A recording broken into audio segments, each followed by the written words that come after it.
آج ایک قطرہ بھی کافی ہوگا، اج ساہ بھی نہیں کھلے راہ بھی نہیں، انج ٹوک انوکھڑے ٹوکدے نہیں، ٹر پویں تے فاصلے مک جاندے، گھر بیٹھیاں پینڈے مکدے نہیں۔ آج قدم قدم چلیں گے۔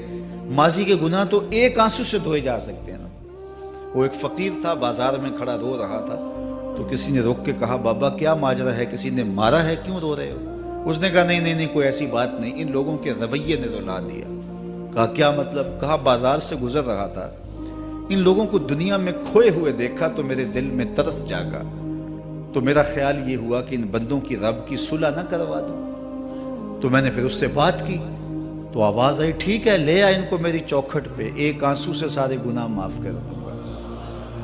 میں بڑا خوش ہوا، میں ان سے بات کی، یہ الٹا میرا مذاق اڑانے لگے، جا بابا کام کر، تجھے کیا پتا دنیا داری کیا ہوتی ہے۔ تو وہ تو مان رہا تھا، یہی نہیں مان رہے، تو مجھے ان کے رویے پہ رونا آ رہا ہے۔ وہ کہتا ہے میں بخشنے پہ آمادہ ہوں، ہم تو مائل بکرم ہیں، کوئی سائل ہی نہیں، راہ دکھلائیں کسے، راہ رب منزل ہی نہیں، جلوائے طور تو موجود ہے، کوئی موسیٰ ہی نہیں۔ وہ تو کہتا ہے میں معاف کر دوں گا، لیکن یہ عجیب ہے کہ یہ آمادہ ہی نہیں ہے، یہ مان ہی نہیں رہے۔ تو مجھے ان کے رویے پہ افسوس آ گیا، ان کے رویے پہ رونا آ گیا، اس لیے میں رو رہا ہوں، ورنہ نے مجھے مارا نہیں، کوئی تکلیف نہیں پہنچائی۔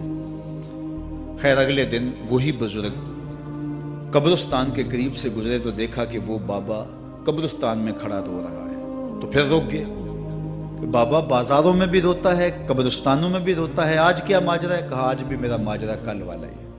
کہا کیا مطلب؟ کہا کل بازار سے گزر رہا تھا، ان کو دنیا میں کھوئے ہوئے دیکھا، میرے دل میں ترس جاگا، تو میرا خیال ہوا ان بندوں کی اور رب کی صلح کروا دوں، تو وہ تو مان رہا تھا، وہ بندے ہی نہ مانے، تو آج میں ادھر آ گیا۔ میں نے کہا چلو ان سے بات کرتے۔ آج میرا خیال یہ ہوا کہ قبرستان والوں کی اور رب کی صلح کروا دوں۔ تو کہا پھر آج کیا بنا؟ کہا آج یہ مان گئے ہیں، وہ نہیں مانتا۔ تو صاحبو آج وہ مان رہا ہے، آج ہم مان جائیں۔ میں نے کتب میں پڑھا ہے کل قیامت کے دن نیکوکار بھی پچھتائیں گے۔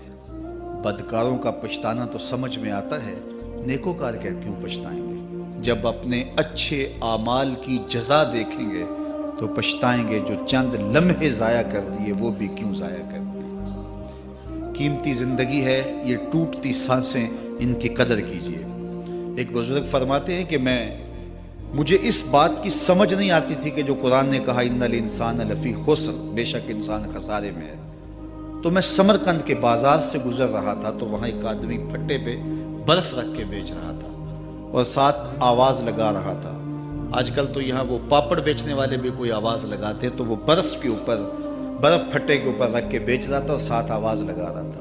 آواز کیا تھی؟ ارحمو ارحمو الا من یذوب راس مالہ، او گزرنے والوں میرے پہ ترس کھاؤ، میں ایسا تاجر ہوں جس کا راس المال پگھلتا جا رہا ہے۔ چونکہ یہ جو برف ہے ایسا سودا ہے جو گاہک کا انتظار نہیں کرتا۔ آپ کپڑا بیچتے ہیں، آج گاہک نہیں آیا، ہو سکتا ہے کل دعانے مہنگا بیچ لیں۔ آپ پیٹرول بیچتے ہیں، ہو سکتا ہے کہ کل پڑا 6 روپے اوپر چلا جائے، آپ کا لاکھوں کروڑوں کا فائدہ ہو جائے۔ لیکن آپ اگر برف بیچتے ہیں، آج نہیں بکی تو کل برف ہی نہیں ہوگی۔ تو وہ سیل پہ برف بیچ رہا تھا اور ساتھ لوگوں کو دہائی دیتے ہوئے کہہ رہا تھا، او لوگو میرے پہ ترس کھاؤ، مجھ سے برف لیتے جاؤ، میں ایسا تاجر ہوں جس کا راس المال پگھلتا جا رہا ہے۔ تو کہتے ہیں جب اس نے یہ آواز لگائی نا تو میرے قدم رک گئے اور میں اس کے قریب چلا گیا اور میں نے کہا کہ مجھے ان الانسان لفی خسر کا ترجمہ سمجھ میں آ گیا۔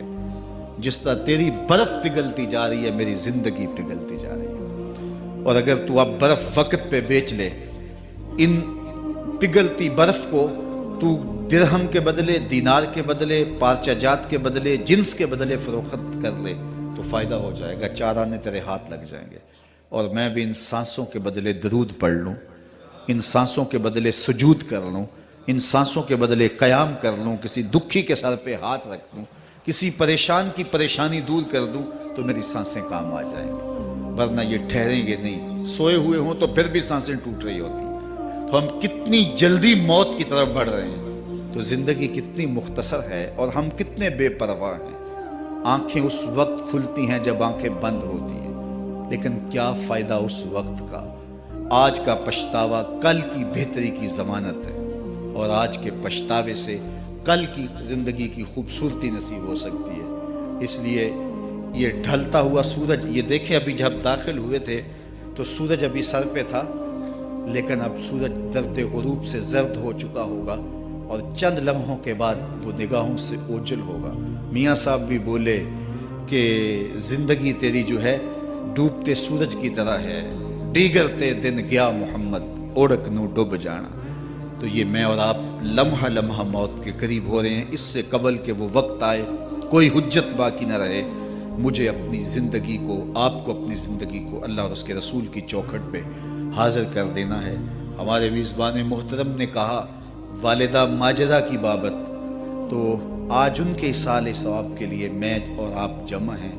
ایک وقت ہمارے اوپر بھی آنے والا ہے کہ لوگ ہمارے لیے جمع ہو رہے ہوں گے۔ یہ وقت تو آنے والا ہے، اس کے تو چھٹکارا نہیں ہے، اس سے تو خلاصی نہیں ہے، کوئی بھاگ سکتا نہیں ہے، موت سے تو فرار نہیں ہے۔ تو آج وہ نہیں ہیں، لیکن ان کا سعادت مند بیٹا ان کی یادوں کے چراغ کو روشن کیے ہوئے ہے۔ ورنہ میں ایسے بیٹے بھی دیکھے ہیں جنہوں نے اپنی سکی ماں کا جنازہ نہیں پڑھا۔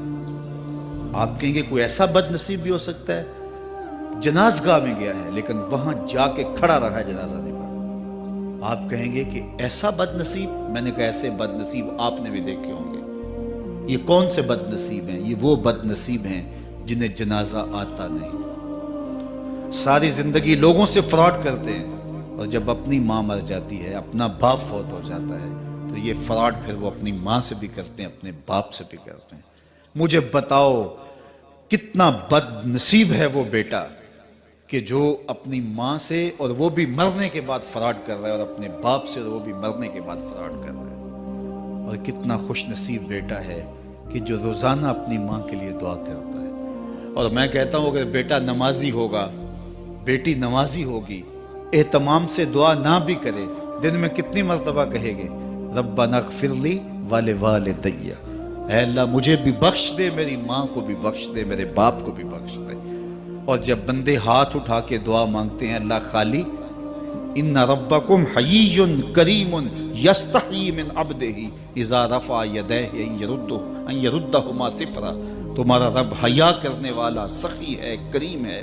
بندے جب اس کے سامنے ہاتھ اٹھا کے دعا مانگتے ہیں، اللہ فرماتا ہے مجھے شرم آتی ہے ان کے اٹھے ہوئے ہاتھ خالی کیسے موڑ دوں۔ انہوں نے میرے سے مانگا ہے، میں بھی نہیں دوں گا تو کس در پہ جائیں گے۔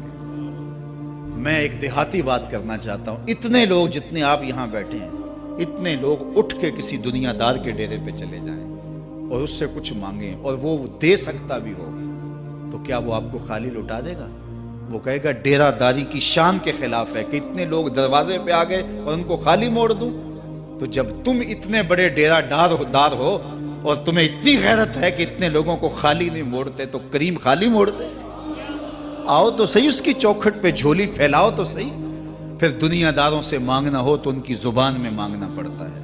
اللہ سے جس زبان میں مرضی مانگو، عربی میں مانگو، اردو میں مانگو، ہندی میں مانگو، سندھی میں مانگو، اقبال کے لہجے میں مانگو، سادی کے انداز میں مانگو۔ نہیں مانگنا آتا خالی ہاتھ پھیلا دو، وہ بند لبوں کی بولیاں بھی سنتا ہے۔ آؤ تو صحیح اس کی چوکھٹ پہ، اپنے ہاتھ پھیلاؤ تو صحیح۔ دنیا داروں سے مانگے تو ناراض ہوتے ہیں، خدا سے نہ مانگو تو ناراض ہوتا ہے۔ اللہ کل ما یابو بکم ربی لولا دعاؤکم، آؤ نا اس کی چوکھٹ پہ، دستے طلب دراز کرو۔ دنیا داروں سے مانگنے کے لیے وقت چاہیے۔ اس وقت تو صاحب سوئے ہوں گے، اس وقت تو ناشتہ کر رہے ہوں گے، اس وقت تو بیوی بچوں کے ساتھ مشغول ہوں گے، لیکن اللہ سے جب بھی مانگو، پچھلے پہر کنڈی کھڑکاؤ در رحمت کھلا پاؤ گے۔ دن کو مانگو، رات کو مانگو تو صحیح، وہ تو اتنا کریم ہے۔ اچھا بت کو سامنے کھڑا کیا ہے اور زلیخا ہاتھ جوڑے بت کے آگے پکار کرتی ہے، روزانہ سے شام کھڑی ہو جاتی ہے، یا صنمی یا صنمی، اے میرے بت، اے میرے بت، بچھڑا ہوا یوسف ملا دے۔ سحر دم تک پکارتی رہتی، عمر بیت گئی، چہرے پہ جھریاں آ گئیں، بڑھاپا طاری ہو گیا۔ ایک دن رات کا پچھلا پہر ہے، بت کے آگے ہاتھ جوڑے یا صنمی کا وظیفہ پڑھ رہی ہے۔ اچانک نیند کا جھٹکا آ گیا، زباں بل کھا گئی، بولی یا سمادی یا سمادی۔ کہا جبریل جلدی جا، یوسف کے گھوڑے کا رخ موڑ دے۔ یا اللہ تجھے تو نہیں پکار رہی، وہ تو بت کو پکار رہی ہے۔ زباں بل کھا گئی، یا صنمی کی بجائے یا سمادی کے لفظ زبان پہ آ گئے۔